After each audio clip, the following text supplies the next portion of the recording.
shouldn't be postponed in the first place. Alright. Thank you again, the presenter in our reactor. We would like now to move on to the next presenter. Remember in chasing Ylanan, I encourage you to, to take note of how you feel throughout this program. If you need to take a couple of breaths, take a short break, please do so. Everybody's happy to respond to how their bodies feel during this forum. Okay. We now call on Professor Athena, Charanne Presto, to present performing care in the digitalized world, the case of older Filipino Australians in Victoria, Australia.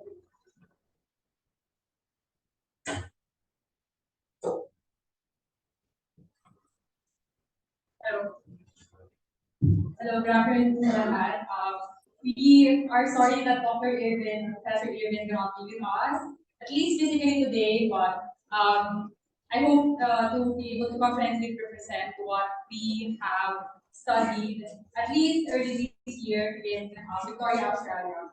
The title of our presentation is Traditional Care, Aging Filipino Australians Performance of Care in a Digital Era.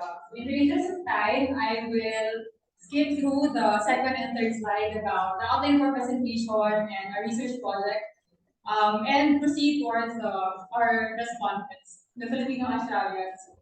There are approximately 4.2 million people aged 65 and over in Australia, and we follow Australia's definition of aging. So our respondents are all 65 years old and above.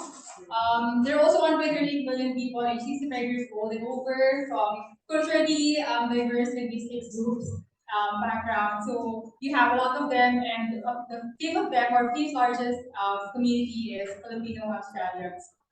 Okay, next slide, please. We use three different frameworks, and these frameworks are not mutually exclusive, but actually mutually reinforce each other. So we have the framework that talks about the everyday, intimate, and intergenerational care practices, especially among aging migrants. We also have the framework that talks about the provision of mediated care as shaped by gender regimes and familial obligations. We'll talk about them in depth during our discussion of our findings, and we also have the framework that talks about digital cleaning, or care practice in terms of a wide network, not just in terms of the nuclear family, but also in terms of wider families. And finally, we employ intersectionality as framework. So intersectionality, we talked about this also, we talked about WDs, talks about how different identities intersect with each other and how they inform these different vectors of oppression inform each other to shape individuals' unique experiences. Okay. Next slide. So we did different forms of recruitment for our research. Primarily, we did snowball sampling and we conducted interviews and visual methods in their homes for three reasons. First, to provide them comfort. Third, also to ensure privacy. And second, to ensure privacy. And third, also in order to see also the side of their care practices. Okay. My next slide. So our research, we had 15 older Filipinas, Filipino Australians as the research participants. Their age range from 66 to 78 years old. Most were retired, 3 were working full-time, and 1 was working part-time. 5 migrated as a partner of an Australian, 5 migrated due to sponsorship from a family member, 3 due to professional opportunities, 1 for escaping political chaos. In the 1970s in the Philippines, which is very important, especially when we talk about political care among Filipino Australians, and 1 for following the husband moving to Australia. They commonly use channels such as Facebook, Facebook Messenger, and YouTube and Google, which is very interesting because in Australia, they mainly use WhatsApp. So all these Filipino Australians gravitate towards Facebook and Facebook Messenger, mostly for communicating with their Filipino relatives, more than communicating with people they network with in Australia. And some participants had smart TV, Google Home, 1 participant was using an Apple Watch. And it is very important to mention because the Apple Watch was mainly used in order to ensure that the Filipino Australian had monitoring in terms of health. So the child was monitoring her mother through the Apple Watch. So musta na yung heart rate niya, okay ba siya, and especially because Apple Watch now has a fall detection feature. Next.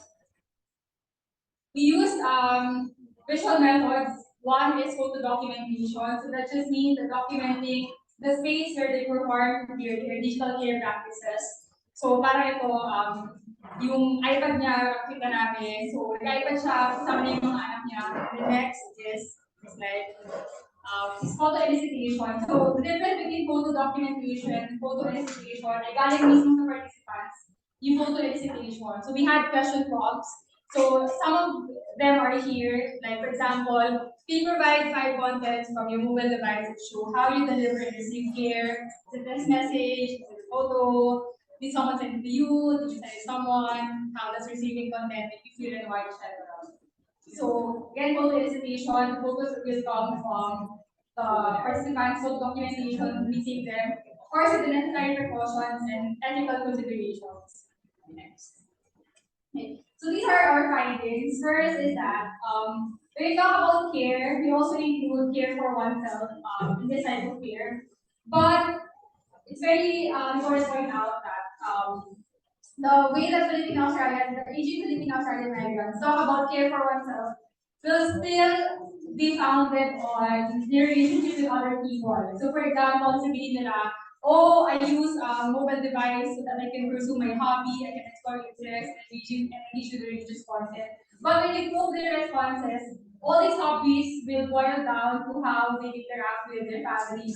So, yung hobby ko ay magluto. So, naluluto ko yung mga kabataan ko. Or, I pursue like entertaining content because I feel I miss my family, I miss my grandchildren. So even if they think about caring for oneself, all this will still boil down to how they relate to their families and how they care for their children and grandchildren. So ito yung picture ng recipe ni Gigi na. Yung code ni Gigi sa ating research text. Like po. And of course, care for family members, older migrants use platforms like Facebook and Messenger to stay connected with their children and grandchildren, making a space for familiar care practices. So we introduce a concept in our research, it's called ambient co-presence. So usually ng ambient co-presence, ay meron ng peripheral awareness through flows of information, especially in the lives of your children and grandchildren. So this is a photo of one of our respondents' grandchild na nagsiskateboard siya. So parang sinend lang siya as needed, hey, I was skateboarding. Tapos parang it took up a huge chunk of her time. If you're thinking about the safety of her child, her grandchild. So hindi ka parang central doon sa, oh, I was skateboarding, what do you think of this? Parang sinare lang siya out of nowhere sa group chat, pero it consumed your time. So yun po yung ambient co-presence. And of course, the second bullet point, family group chats facilitate interaction and provide the means of support in practical daily life matters, whether we're talking about families back home or families in Australia, but living in different regions of Australia. And caring for transnational networks. Older Filipino Australians use digital communication technologies to maintain ties with extended family members in the Philippines. They send remittance as form of support, but it's dependent on their financial situation. So this is where our title comes in, yung conditional care, because hindi siya conditional care like, oh, I will care for you, pero kailangan mo sa akin message. Parang hindi siya gano'n. Yung conditional care, we conceptualize it as care conditioned or influenced by their precarity. So they're precarious in many ways, in terms of their financial situation, their citizenship age, digital care practices, sometimes they cannot provide you with care because they just don't have stable internet connection or they have not received their pension yet. So yun yung conditional care. And they always send remittance to extended family members as a moral obligation, which is very interesting, yung moral obligation na to. But again, kapag meron lang sila extra dun sa transnational networks nila. And then lastly, in terms of caregiving burden. So caregiving burden because, of course, they will still be expected to provide care for their family members, children, grandchildren, and people and relatives left back home in the Philippines. But also, additional to their burden, are issues like unwanted advertisements, gaya nito. So, nanonood na siya ng Bible, tapos biglang magpapop up ng mga advertisements. unstable internet connections, and overwhelming feelings due to transactional connections. Talagang overwhelming feelings. Pag may nag-message kayo, kumusta ka? Parang, di ba, parang mag-overthink ako ano kailangan dito sa akin, ano nangyayari. So parang meron silang mga ganung feeling na mag-message naman siya or message siya kung may kailangan siya. Hindi na alam kung mag-reply sila dun sa kumusta. Okay. And then we proceed to conclusion. So there are benefits of utilizing digital technologies and online channels to have these, but these outcomes are also deeply influenced by the participants' different social, economic, and technological capabilities. So our participants are not heterogeneous. We also have unique experiences. So the study also reveals challenges and disruptions in caregiving practices in digital media. So while some of them think highly of digital technologies because it enables them to perform care, some of them demand acknowledge the additional burden given to them through digital technologies. Kasi dahil meron na silang Facebook Messenger, they are now increasingly expected to give support and to respond to their transactional networks back home in the Philippines. Okay, and then gendered care obligations and familiar structures play a significant role in navigating precarity. As a final note, I would also like to highlight the fact that we use intersectionality with a caveat. So intersectionality, all these vectors of oppression, they lead to the experiences of these Filipino Australian migrants, but intersectionality is contextual. So if we think about their citizenship status, we also have to recognize that to some extent, they also have certain benefits in terms of being Australian citizens because our standards are all Australian citizens. So that means that they are receiving all the support care coming from the Australian government, and that also plays into how their relatives back home in the Philippines expect them to care for them. So we think that you're situated in a better world, in a better environment compared to us. So that's an additional burden to them, but also that burden is founded on their more let's say advantageous situation in Australia. So yun lang. Salamat po sa panikinig. Thank you, Prof. We are going to have Dr. Marie Aubrey from Villaceran. Our director share her reaction. So Dr. Aubrey is a faculty member of the Department of Division of Comparative Literature here in Diliman, also the director of the center, and the convener of the Decolonial Studies program under the Center for Integrative and Development Studies. She has a master's degree in creative writing and received her PhD sociology from Timog University in Australia. She has conducted training lectures on gender sensitivity, different dimensions of disaster risk reduction, and disaster risk management, and gender and environment. She is currently involved in projects on arts-based social research methods. Thank you, Weng, and thank you, Ash, no, and Herbs for this very insightful, fantastic research. Basta intersectionality, medyo pasok na ako sa research. Actually, this is very kind of dear to me as well, because as you know, and as Herbs knows, migration was also a topic of mine in my PhD dissertation. But this is not about me. I was just having flashbacks lang kasi while I was listening to the presentation.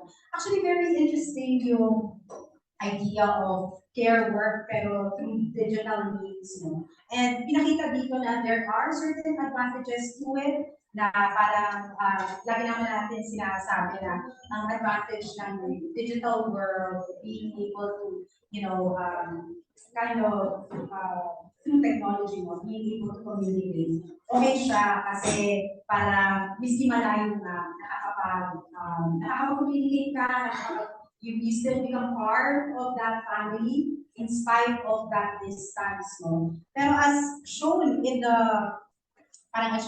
this study as well, hindi parang nadadagdagan pa minsan yung burden ng mga babae, no? Because of it as well. Actually, yung pinag-iisipan ko siya, ito parang lalo yung moral obligation regarding performing care work even sa mga tao sa Pilipinas mo. I think that's connected as well kasi especially if you're a migrant, one of the parang top narratives dyan is you're migrating because you want to help your family. Kahit saan, kahit sino tanongin mo, that's one of the reasons kung bakit nagmamigrate ang mga Pinay to Australia. So, laging kasama yun. So, I think, miski tumanda na, miski magbago yung sitwasyon mo, pagdating doon sa pagtulong sa pamilya, hindi pwedeng maligwak yun, no? As part of yung obligation na. And interesting rin siguro kung makita, and I don't know if how care work is also, how it also becomes part of surveillance of yung, lalo na sa mga anak, sa mga taong naiwan no, sa Pilipinas as well. Kasi in some studies naman, this is Tongan migrants rin to Australia, ang lumabas doon, parang yung especially for yung mga daughters, parang na-perform yung surveillance ng community through the digital networks din. Tapos yung punishment mo kapag you don't conform is a sort of isolation rin from those communities, including the digital community.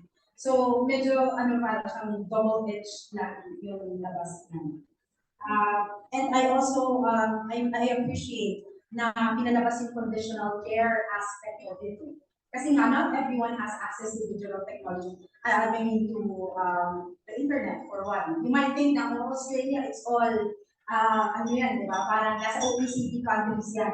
Pero there are still areas doon, kasi Australia is a continent and a country, right? So, ang nangyayari doon, hindi rin equal, lalo na, ang tawag nila doon, tyranny of distance.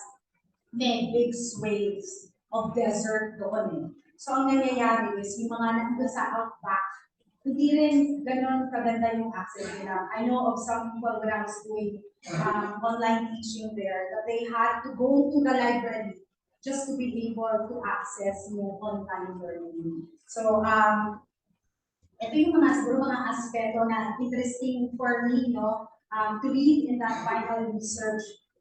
But as it is right now, congratulations, Ash and Earvs, for the findings. Sobrang malaman and magaga. So, thank you.